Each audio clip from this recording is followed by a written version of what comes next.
Assalamualaikum warahmatullahi wabarakatuh. Kami dari kelompok B K013 ingin mempresentasikan mengenai income statement and related information. Namun sebelum materi dijelaskan, izinkan kami memperkenalkan diri terlebih dahulu. Yang pertama ada Cika Makela Putri Nugroho dengan NPM 25013011047. Kemudian ada Prakasa Daniswara dengan NPM 25013010147. Kemudian ada Ramadina Saiful Sadia dengan NPM 25013010233. Kemudian ada Anggi Islami Siregar dengan NPM 25013010241. Kemudian ada Isnania Adawiyah Isa Laya Ali dengan NPM 25013010268. Kemudian ada Eksya Aristawati Dwi Aryaningrum dengan NPM 25013010410. Oke, yang pertama kita masuk ke dalam income statement atau laporan laba rugi. Di sini saya akan menjelaskan tiga. Yang pertama adalah kegunaan laporan laba rugi, yang kedua adalah keterbatasan laporan laba rugi, dan yang ketiga adalah kualitas laba. Saya akan menjelaskan satu persatu terlebih dahulu. Oke, yang pertama kita masuk ke dalam kegunaan laporan laba rugi. Di antaranya itu adalah mengevaluasi kinerja perusahaan di masa lalu. Kedua, memprediksi kinerja masa depan. Yang ketiga, membantu menilai risiko atau ketidakpastian pencapaian arus kas di masa depan. Selanjutnya kita masuk ke dalam keterbatasan laporan laba rugi. Di antaranya itu adalah yang pertama, tidak semua hal dapat diukur dan dilaporkan. Kedua, besar laba dapat berbeda tergantung metode akuntansi yang digunakan. Dan yang terakhir, menentukan laba perusahaan membutuhkan pertimbangan atau perkiraan. Lalu lanjut kita masuk ke dalam kualitas laba. Perusahaan terkadang melakukan earnings management untuk memenuhi target laba. Tindakan ini dapat menurunkan kualitas laba apabila laporan tidak akurat. Nah, apa sih laba berkualitas itu? Laba berkualitas tinggi itu didukung arus kas aktual dan berkelanjutan. Baik, untuk selanjutnya di sini saya akan membahas mengenai element of the financial statement. Nah, menurut IFRS, income statement terdiri dari dua elemen utama. Yang pertama yaitu income dan yang kedua adalah expense. Nah, income sendiri adalah peningkatan aset atau penurunan liabilitas yang menyebabkan peningkatan modal selain dari kontribusi pemilik. Nah, sedangkan expense adalah penurunan aset atau peningkatan liabilitas yang menyebabkan penurunan modal selain distribusi kepada pemilik. Nah, income sendiri terdiri dari dua bagian, yaitu revenues dan gains. Nah, revenues timbul dari aktivitas normal perusahaan seperti sales revenue, service revenue, interest revenue, and dividend revenue. Sedangkan gains juga memenuhi definisi income, tetapi bisa berasal dari aktivitas normal maupun tidak. Misalnya gain of sale of long-term assets atau unrealized gains on trading securities. Nah, kemudian untuk expense terdiri dari dua, yaitu expenses and losses. Nah, expenses berasal dari aktivitas normal perusahaan seperti COGS atau cost of goods sold, depreciation, salaries, dan rent. Sedangkan losses memenuhi definisi dari expense, tetapi tidak selalu berasal dari aktivitas utamanya. Misalnya restructuring loss atau loss on sale of assets. Nah, pada selanjutnya ada intermediate components of the income statement atau komponen-komponen intermediate dalam income statement. Nah, pada bagian pertama ada sales or revenue sections yang merupakan menyajikan penjualan, diskon, dan return untuk mendapatkan net sales.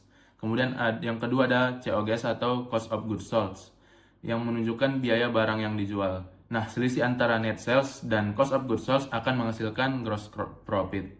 Nah, setelah itu terdapat selling expense dan administrative expense yang merupakan biaya operasional perusahaan. Lalu selanjutnya ada other income and expense yang mencakup transaksi tidak termasuk aktivitas utama, seperti gain atau loss dari penjualan aset. Kemudian terdapat financing cost, biasanya berupa interest expense. Setelah itu dihitung income before income tax, lalu dikurangi pajak untuk mendapatkan net income. Lalu perusahaan juga akan melaporkan earnings per share yang menunjukkan laba lembar per saham. Nah, dari semua komponen ini akan membantu pengguna laporan keuangan memahami kinerja perusahaan secara lebih detail, tidak hanya melihat laba akhirnya saja. Baik, untuk selanjutnya di sini saya akan membahas mengenai condensed income statement. Nah, di sini saya mengambil contoh dari Bok Hong Company. Nah, pada laporan sebelah kiri menampilkan laporan yang lebih rinci, sedangkan pada yang sebelah kanan lebih ringkas atau condensed. Nah, dalam versi condensed yang hanya ditampilkan hanya subtotal utama seperti net sales, cost of goods sold, gross profit, selling administrative expense, income from operations, income before income tax, net income, dan earning per shares. Yang dimana tujuannya adalah untuk menyederhanakan laporan agar lebih mudah dibaca. Kita akan membahas mengenai reporting various income item. Yang pertama ada gross profit atau laba kotor. Jadi, laba kotor itu dapat dihitung dari penjualan bersih dikurangi dengan harga pokok penjualan atau HPP.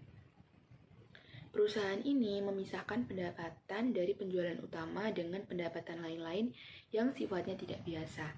Jadi, analis bisa lebih mudah melihat perkembangan pendapatan dari kegiatan utama perusahaan. Nah, laporan laba kotor juga penting karena membantu menilai kinerja perusahaan dan memperkirakan keuntungan di masa depan. Dari tren laba kotor ini, pembaca laporan bisa melihat apakah persaingan mempengaruhi keuntungan perusahaan ataukah tidak. Di slide ini kita membahas tentang income from operation atau laba operasi. Jadi apa sih laba operasi itu? Jadi laba operasi adalah laba yang diperoleh oleh perusahaan dari aktivitas utama atau kegiatan operasional sehari-harinya. Jadi angka-angka ini tuh benar-benar menunjukkan seberapa baik sih perusahaan menjalankan bisnisnya. Rumus laba operasi sendiri adalah laba kotor dikurangi dengan beban operasional. Beban operasional ini biasanya terdiri dari beban penjualan dan beban administrasi. Nah, selanjutnya kita akan membahas mengenai klasifikasi beban. Beban ini dapat disajikan dengan dua pendekatan. Yang pertama adalah nature of expense, yaitu beban dikelompokkan berdasarkan jenisnya. Contoh seperti gaji, iklan, depresiasi, atau bahan baku. Metode ini lebih sederhana karena tidak perlu membagi biaya ke dalam fungsi tertentu. Dan yang kedua adalah function of expense, yaitu beban dikelompokkan berdasarkan fungsinya dalam perusahaan atau menurut fungsi penggunaannya, seperti harga pokok penjualan, beban penjualan, dan beban administrasi. Metode ini lebih membantu untuk menganalisis kinerja karena kita itu bisa melihat sumber utama biaya perusahaan. Walaupun penyajiannya ini berbeda, tujuan akhirnya tetap sama, yaitu memberikan gambaran yang jelas tentang kinerja keuangan perusahaan. Kita akan membahas mengenai gain and loss atau keuntungan dan kerugian. Pernah muncul pertanyaan bahwa apakah gain and loss ini langsung dimasukkan ke retained earnings atau ke net income terlebih dahulu? Jawabannya adalah gains and loss ini dimasukkan terlebih dahulu ke dalam net income, bukan langsung ke retained earnings. Jadi semuanya itu tetap melalui laporan laba rugi terlebih dahulu. Menurut IASB, seluruh pendapatan dan beban termasuk yang tidak biasa atau yang jarang terjadi itu tetap harus dilaporkan dalam laporan laba rugi dan tidak boleh dikeluarkan hanya karena sifatnya yang tidak rutin atau tidak melibatkan arus kas. Lalu ada contoh unusual items menurut IFRS. Yang pertama ada penurunan nilai aset atau persediaan, beban restrukturisasi, keuntungan atau kerugian dari penjualan aset, serta penyelesaian gugatan hukum. Hal ini sangat penting karena meskipun tidak terjadi setiap periode, pos-pos tersebut itu tetap mempengaruhi kinerja dan kondisi keuangan perusahaan. Ini kita membahas bagaimana perusahaan menghitung income before income tax. Jadi seperti yang sudah tertulis di slide, sebelum menghitung laba sebelum pajak, perusahaan harus mengurangkan finance cost dari income from operation. Finance cost disajikan terpisah untuk membedakan aktivitas operasi dan aktivitas pendanaan sesuai dengan IFRS. Kalau kita lihat tabel network real, pada bagian finance cost di laporan laba rugi tidak muncul begitu saja, tetapi dijelaskan lebih rinci dalam catatan laporan keuangan. Pertama, perusahaan menjumlahkan seluruh biaya bunga dari berbagai sumber pendanaan, seperti bunga pinjaman bank, pinjaman pemerintah, obligasi, instrumen derivatif, bunga pensiun, serta biaya penerbitan utang. Semua itu digabung menjadi total borrowing cost. Namun, tidak semua bunga itu langsung dibebankan. Sebagian bunga dikapitalisasi, artinya dimasukkan ke dalam nilai aset yang masih dalam proses pembangunan. Karena dimasukkan ke dalam aset, bunga itu tidak langsung mengurangi laba pada periode berjalan. Setelah total borrowing cost dikurangi kapitalis interest, barulah diperoleh total finance cost yang dilaporkan dalam income statement. Setelah itu, sesuai rumus kedua pada slide, income before income tax itu diperoleh dari income from operation yang dikurangi dengan finance cost. Artinya, perusahaan menghitung laba operasionalnya terlebih dahulu, lalu mengurangkan biaya pendanaan, dan hasilnya adalah laba sebelum pajak. Pemisahan ini sangat penting supaya kita itu bisa melihat apakah laba perusahaan benar-benar kuat dari segi operasionalnya atau dipengaruhi oleh besarnya beban utang atau liabilitas. Pada slide ini dibahas mengenai net income. Jadi net income itu diperoleh dari income before income tax yang dikurangi dengan income tax. Nah, net income ini menggambarkan laba setelah seluruh pendapatan dan beban dalam satu periode telah diperhitungkan. Karena itu, net income sering dianggap sebagai ukuran paling penting untuk menilai keberhasilan atau kinerja perusahaan dalam satu periode tertentu. Nah, income tax ini dilaporkan tepat sebelum net income karena pajak baru bisa dihitung setelah semua pendapatan dan beban itu diketahui. Dalam praktiknya, sangat penting untuk memahami bagaimana pajak dihitung. Karena tidak semua pendapatan dikenakan tarif pajak yang sama dan tidak semua beban dapat dijadikan pengurangan pajak. Oleh karena itu, perusahaan biasanya memberikan penjelasan yang cukup rinci mengenai perhitungan beban pajak dalam laporan keuangan. Laba per saham adalah laba bersih yang diperoleh untuk setiap lembar saham biasa yang beredar. Laba per saham menunjukkan tingkat profitabilitas perusahaan dari sudut pandangan pemegang saham. Tujuan dan manfaat yaitu mengukur kinerja perusahaan dari perspektif investor. Yang kedua ada membantu membandingkan profitabilitas antar perusahaan. Yang ketiga menjadi dasar penilaian harga saham. Yang keempat digunakan dalam analisis rasio seperti price atau earnings ratio. Di sini ada jenis IPS, yaitu ada IPS dasar menggunakan jumlah saham biasa yang benar-benar beredar. Yang kedua ada IPS terdilusi, yaitu memperhitungkan potensi saham tambahan atau opsi saham, obligasi, konversi, dan lain-lainnya. Pentingnya IPS ini atau laba per saham yaitu mencerminkan kemampuan menghasilkan laba. Yang kedua digunakan dalam evaluasi pertumbuhan perusahaan. Yang ketiga ada sering menjadi target manajemen terkait manajemen laba. Operasi yang dihentikan atau discontinue operation adalah bagian usaha perusahaan yang telah dilepaskan atau dihentikan dan tidak lagi menjadi bagian dari operasi berkelanjutan. Contohnya, penjualan divisi bisnis dan penutupan lini usaha utama. Struktur pelapor pertama adalah laba dari operasi berkelanjutan. Yang kedua, bertambah atau berkurangnya laba atau rugi dari operasi yang dihentikan. Yang ketiga ada laba bersih. Biasanya disajikan untuk membantu memprediksi arus kas masa depan. Yang kedua memberikan gambaran lebih akurat tentang kinerja inti perusahaan. Yang ketiga menghindari distorsi analisis laba. Inventory umumnya lebih fokus pada operasi berkelanjutan dikarenakan mencerminkan kinerja jangka panjang.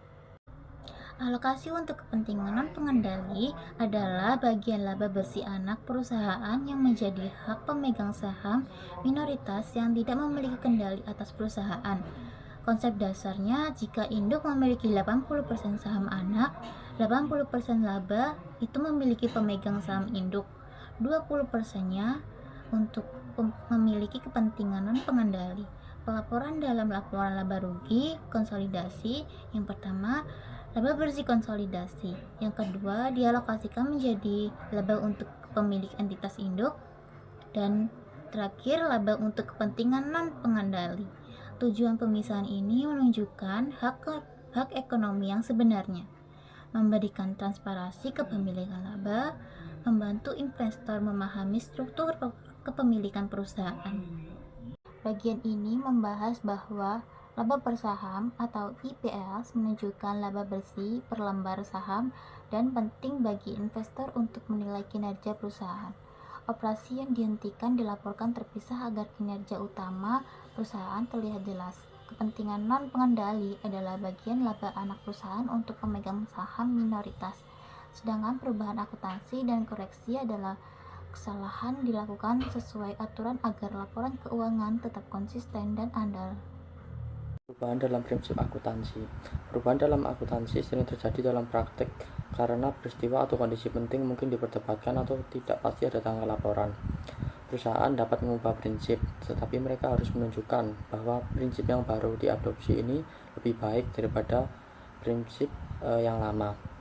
Perubahan tersebut mengakibatkan hilangnya konsistensi dari periode ke periode. Perusahaan mengakui perubahan dan dengan melakukan penyesuaian retrospektif terhadap laporan keuangan. Penyesuaian tersebut menyusun ulang laporan keuangan tahun-tahun sebelumnya agar konsisten dengan prinsip yang baru diadopsi. Perusahaan mencatat dampak kumulatif perubahan tersebut untuk periode sebelumnya sebagai penyesuaian terhadap saldo laba di tahun awal pada tahun paling awal yang disajikan. Perubahan estimasi akuntansi merupakan hal yang melekat dalam proses akuntansi. Tidak jarang karena berjalannya waktu, keadaan atau informasi baru, bahkan estimasi yang awalnya dibuat dengan itikat baik pun harus diubah. Perusahaan mencatat perubahan tersebut secara perspektif, yang artinya pada periode perubahan jika hanya mempengaruhi periode tersebut, atau pada periode perubahan dan periode mendatang jika perubahan tersebut mempengaruhi keduanya. Kesalahan terjadi akibat kesalahan matematika, kesalahan dalam penerapan akuntansi, atau kelalaian atau penyalahgunaan fakta yang ada pada saat laporan keuangan disusun. Dalam beberapa tahun terakhir, banyak perusahaan telah mengoreksi kesalahan dalam laporan keuangan mereka. Kesalahan tersebut meliputi hal-hal seperti pelaporan pendapatan yang tidak tepat, akuntansi untuk opsi saham, penyisihan piutang, persediaan, dan kesalahan-kesalahan lainnya. Lalu perusahaan mengkoreksi kesalahan dengan membuat entry yang tepat dalam akun dan melaporkan koreksi tersebut dalam laporan keuangan. Koreksi kesalahan diperlakukan sebagai penyesuaian periode sebelumnya, serupa dengan perubahan prinsip akuntansi. Perusahaan mencatat koreksi kesalahan pada tahun di mana kesalahan tersebut ditemukan. Mereka melaporkan kesalahan tersebut dalam laporan keuangan sebagai penyesuaian terhadap saldo awal laba ditahan. Jika perusahaan menyusun laporan keuangan komparatif, perusahaan harus menyajikan kembali laporan sebelumnya untuk memperhitungkan dampak kesalahan tersebut. Selanjutnya ada related equity statement atau pernyataan ekuitas terkait. Jadi laporan keuangan ini tuh menjelaskan perubahan ekuitas pemilik. Dia itu berfokus pada laba ditahan dan pembatasannya itu untuk memberikan gambaran mengapa aset bersih perusahaan ini tuh berubah selama periode. Nah, ini tuh terdapat dua jenis. Yang pertama ada retained earnings statement atau pernyataan laba ditahan. Nah, laporan ini tuh merekonsiliasi saldo awal dan akhir laba ditahan. Nah, ini tuh menunjukkan bagaimana laba bersih itu menambah, kemudian kerugian atau dividen ini mengurangi, serta penyesuaian seperti perubahan prinsip akuntansi. Nah, sehingga investor ini tuh tahu berapa banyak laba yang diputar kembali ke bisnis. Kemudian yang kedua ada restriction of retained earning atau pembatasan laba ditahan. Nah, ini tuh terjadi pembatasan laba ditahan karena kontrak, kemudian kebijakan dewan atau kebutuhan. Nah, sering ditampilkan sebagai laba ditahan bebas atau tidak dibatasi, dan diapropriasi atau dibatasi dengan pengungkapan di catatan untuk transparansi. Kemudian ada comprehensive income statement atau pernyataan pendapatan komprehensif. Nah, ini tuh mencakup semua perubahan ekuitas kecuali transaksi pemilik, termasuk laba bersih plus pendapatan komprehensif lainnya. Nah, pendapatan komprehensif lainnya itu seperti keuntungan nilai wajar yang belum direalisasi untuk menghindari volatilitas laba bersih. Nah, jenisnya itu ada dua. Yang pertama ada one statement approach atau pendekatan satu pernyataan. Nah, maksudnya yaitu format tunggal di mana laba bersih ini tuh jadi subtotal, lalu kemudian ditambah pendapatan komprehensif lainnya untuk total akhir. Nah, ini tuh efisien, tetapi laba bersihnya itu terkubur di tengah. Nah, kemudian ada two statement approach atau pendekatan dua pernyataan. Nah, maksudnya yaitu dua laporan berurutan, di mana yang pertama itu laba rugi tradisional dan yang kedua yaitu pendapatan komprehensif lainnya. Nah, ini tuh memberi status setara pada semua item dan lebih jelas bagi pembaca. Kemudian ada statement of change in equity atau pernyataan perubahan ekuitas. Nah, maksudnya yaitu laporan kolom yang merinci perubahan setiap akun ekuitas seperti modal saham, kemudian laba ditahan atau pendapatan komprehensif lainnya. Dari awal hingga akhir periode termasuk kontribusi pemilik, kemudian kontribusi dividen dan total ekuitas memberi pandangan lengkap atas sumber perubahan kekayaan bersih perusahaan. Sekian presentasi dari kelompok kami, semoga dapat bermanfaat bagi kita semua. Untuk kurang lebihnya kami mohon maaf. Terima kasih. Wassalamualaikum warahmatullahi wabarakatuh.